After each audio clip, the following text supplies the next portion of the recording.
저희는 나날이 지나가는 방송 휘파라치입니다. 저번주에는 원작으로 11화를 자세하게 파헤쳐봤는데 오늘은 원작과 영화를 비교해서 차이점과 공통점 그리고 영화와 원작에 등장하는 악당들까지 자세하게 파헤쳐볼 생각입니다. 자, 시간이 없습니다. 바로 시작하시죠. On the roof! Hey everyone.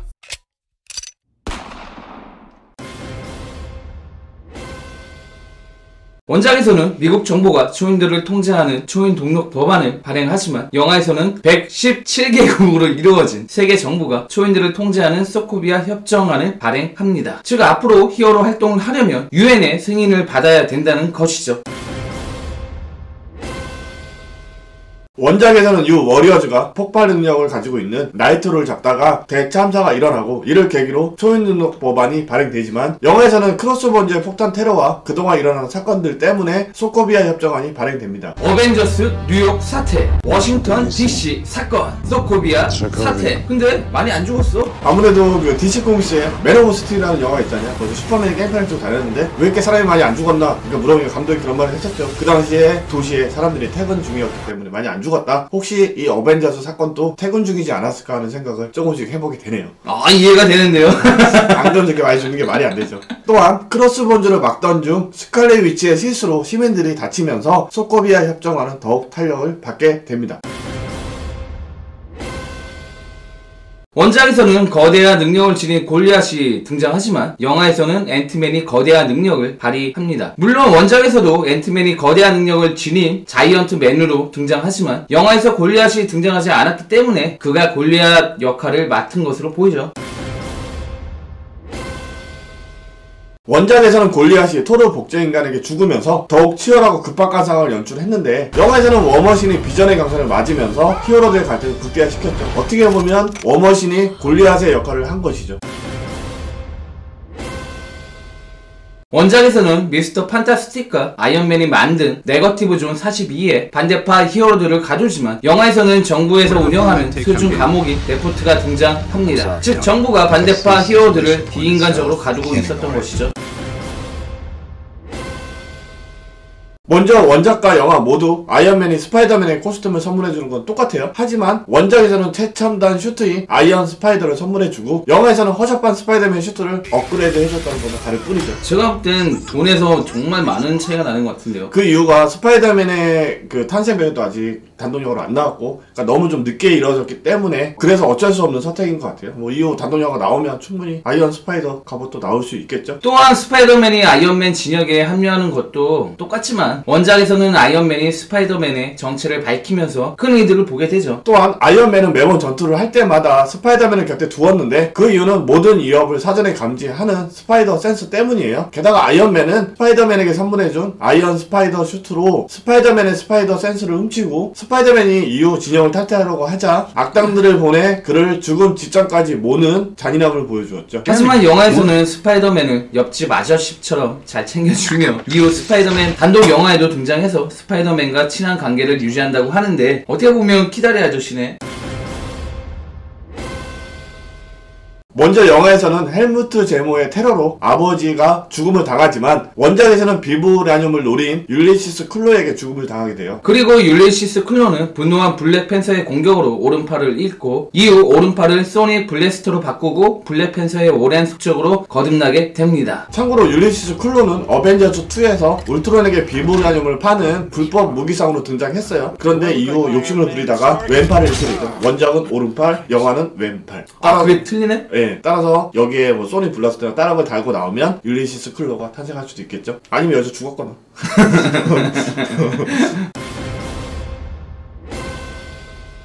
원작에서는 캡틴 아메리카가 죽은 후 그가 미리 써놓은 편지가 아이언맨에게 배달되며 이 편지로 인해 윈터 솔저가 2대 캡틴 아메리카가 되고 아이언맨은 더 큰 죄책감에 빠져들게 되죠. 그 반면 영화에서는 캡틴 아메리카가 아이언맨에게 사과의 편지를 보냈는데 이때 그 편지를 배달한 분이 정말 대단한 분이에요. 스탠리. 마블 코믹스 영화에서 스탠리를 찾는 것만큼 재밌는 요소는 없죠. 그래서 항상 기대가 되는 장면이에요. 어쨌든 캡틴 아메리카가 토니 스타크에게 편지를 준 이유는 과거 윈터 솔저가 아이언맨의 부모를 살해한 사건을 묵인했기 때문이에요. 그래서 용서를 빌기 위해서 보낸 건데 어떻게 보면 원작과 정반대의 이유죠. 원작에서는 스탠포드 사건으로 아이를 잃은 부모가, 영화에서는 소코비아 사건으로 아들을 잃은 부모가 토니 스타크를 비난하는데 결국 이 사건으로 그는 초인 등록 법안에 찬성하게 되죠. 어떻게 보면 원작과 완벽하게 겹쳐지는 장면이라고 볼 수 있어요. 원작에서는 아이언맨이 캡틴 아메리카의 싸움 패턴을 미리 슈트에 입력해서 캡틴 아메리카를 압도하는 모습을 보여줘요. 참고로 캡틴 아메리카는 마블 세계관에서 금초점만큼은 세계 최강으로 알려져 있어요. 그런데 그를 이기려면 당연히 이런 준비는 해야 되겠죠. 그 반면 영화에서는 자비스 대신 참고로 자비스는 비전으로 변했죠. 활동하는 프라이데이가 즉석에서 패턴을 분석해서 아이언맨이 캡틴을 능가하는 모습을 보여주는데, 그럼 영화에 등장하는 슈트가 원작의 슈트보다 센 거네요. 아무래도 서우가 들어가니까 동갑을 해야지. 게다가 원작의 모습과 영화의 모습도 굉장히 흡사해요. 이 장면에 많은 팬들이 열광했죠. 원작에 등장하는 제모 남작은 총 2명이 존재하는데, 먼저 1대 제모 남작인 하인리 제모는 나치를 위한 신무기를 만들던 인물로 캡틴 아메리카와 싸우던 중 자신이 만든 접착제가 얼굴을 덮치면서 가면과 얼굴이 영원히 붙어버립니다. 그 결과 음식도 마음대로 먹지 못하게 된 그는 캡틴을 증오하면서 그의 영원한 숙적으로 거듭나게 되죠. 하지만 이후 캡틴과 싸우면서 돌에 깔려 비참한 죽음을 당하게 됩니다. 그리고 2대 제모 남작의 이름은 헬무트 제모로, 하인리 제모의 아들로, 그는 아버지가 캡틴 아메리카에게 죽음을 당하자 복수를 다짐하며 피닉스라는 악당으로 활동하는데, 얼마 후 캡틴에게 패하면서 그 역시 접착제를 뒤집어 쓰고 가면과 얼굴이 붙어버리게 됩니다. 따라서 캡틴을 더욱 증오하게 된 그는 캡틴 아메리카의 영원한 숙적으로 거듭나게 됩니다. 이렇듯 원작에 등장하는 제모 남작은 항상 가면을 쓰고 다니며 뛰어난 과학기술과 전투 능력을 지닌 악당으로 묘사가 돼요. 그 반면 영화에서는 다니엘 브릴이 제모 남작을 연기하며 영어 발음이 지모로 표현됐잖아요. 또한 2대 제모 남작인 헬무트 제모의 이름을 계승하고 있지만 원작과 달리 가면을 쓰지 않으며 소코비아 사태의 피해자로 등장합니다. 따라서 그는 복수를 위해서 어벤져스를 분열시키고 뒤에서 조종하는 끝판왕으로 등장하죠. 영화에서는 제모 남작이 거의 끝판왕으로 등장하잖아요. 하지만 원작에서는 이 모든 일을 사주한 게 네드 스컬이었죠. 누킨 장군은 사회주의 공화국을 재건하기 위해 네드 스컬을 죽이고 그가 가지고 있던 코스믹 큐브를 갈취하는데, 이미 모든 것을 깨뚫고 있던 네드 스컬은 코스믹 큐브를 이용해서 누킨 장군과 영혼을 바꾸어 버리죠. 즉 누킨 장군은 스스로를 죽인 거예요. 멍청한 놈.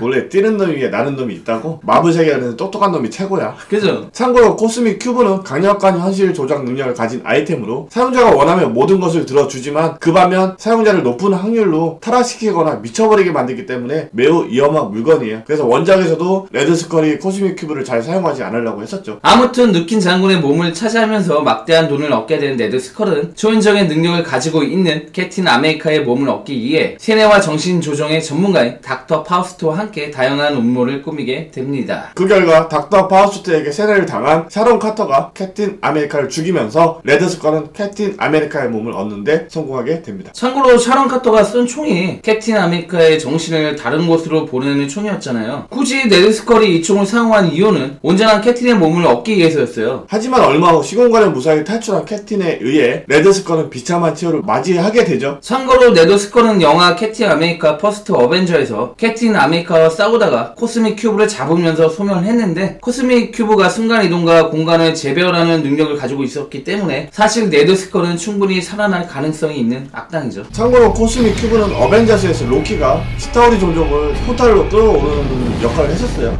다른 시공간도 연결되어 있기 때문에 충분히 레드 스컬은 살아날 수 있는데, 문제는 레드 스컬을 연기한 휴거 위밍이 거절을 했죠. 이 당시에 레드 스컬 가면만은 CG가 아니었대요. 그래서 숨이 안 쉬어지다고 해가지고 되게 짜증났었고, 액션씬도 많이 소화를 해야 되니까 거의 목소리 연기를 많이 했다고 해요. 그래서 이후 이제 어벤져스 2라든지 이런 영화에 제의가 들어왔는데 휴거 위빙이 거절을 했죠. 그래서 아직까지는 레드 스컬의 출연은 불투명한 상태라고 보면 돼요. 그래서 제모 남작이 나온 건가? 뭐 그럴 수도 있고.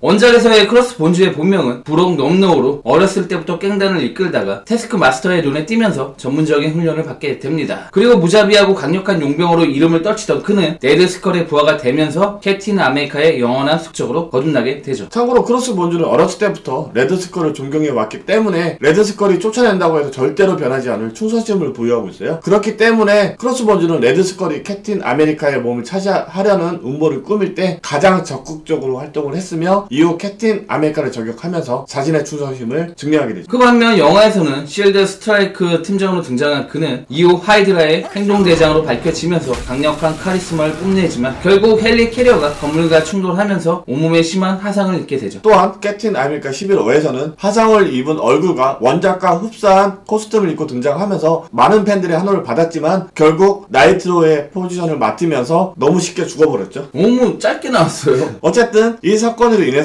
소코비아 협정문에 시발점을 마련하게 됩니다. 이렇게 오늘은 원작과 영화를 비교해서 차이점과 공통점 그리고 악당들까지 알아봤는데 다음 주는 저희가 뭘 알아보죠? 다음부터는 캐릭터별로 원작과 영화의 차이점들, 이 캐릭터는 무슨 활동을 했나 이런 거 자세히 살펴볼 예정이고, 또 그 다음 편에는 와디프라고 있어요. 만약 11호가 이랬다면. 이래서 우리는 11호를 총 4편을 만들 생각입니다. 저희는 지금까지 히파라치였습니다.